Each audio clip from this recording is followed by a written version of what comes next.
আজকে আমরা অষ্টম শ্রেণীর মনোপর অঙ্ক করবো। এখানে আছে রহমান সাহেব 8% মনোপার 10,000 টাকা 2 বছরের জন্য ব্যাংকে জমা রাখলেন। তাহলে 8% বলতে আমরা কি বুঝি? 100-তে 8। ঠিক আছে, এই পার্সেন্টেজ কি করছে? 10,000 টাকা 2 বছরের জন্য ব্যাংকে জমা রাখছে। প্রথম থেকে সরল মনোপাত কি?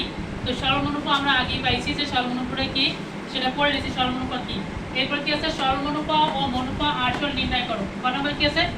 সরল মনোপাত ও মনোপাত আসল নির্ণয় করো। তাহলে এখন কি করব? আমরা একটা সূত্র আছে যে সেটা হচ্ছে কি এখানে আসল সমান সমান কত? পি। আসল পি হচ্ছে কি আসল। তাহলে আসল আছে আমাদের কত টাকা? 10,000 টাকা। সময়, সময় বলতে কি এন, এন কি সময়, তাহলে সময় হচ্ছে কত বছর?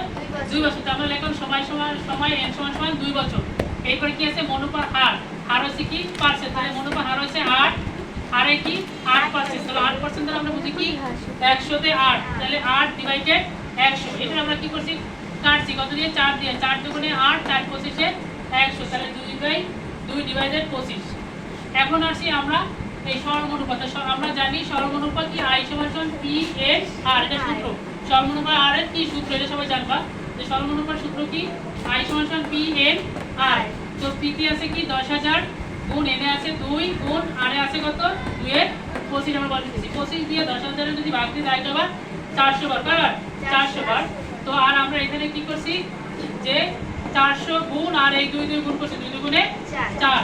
তো 400 এর আবার এই 4 দিয়ে গুণ করছি, 400 গুণে 0, 400 গুণে 0, 4 4 16, 1600 টাকা হচ্ছে সরল মনোপাত। 1600 টাকা কি সরল মনোপাত।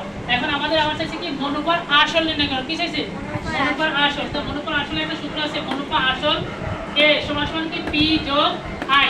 তো p তে আছে কত? 10,000 যোগ i তে আছে কত? 1600। i তে কত হইছে? 1600 সরল মনোপাত। এটা যোগ হয়ে গেছে, যোগ 1600। তাহলে আমরা এখন কি করলাম? 0 0 মিলে 0 0 0 মিলে 0 6 0 6 6 1 0 1 1 এর 1। তার মানে 11,000 কত টাকা? 600 টাকা হইছে মনোপাত আসল।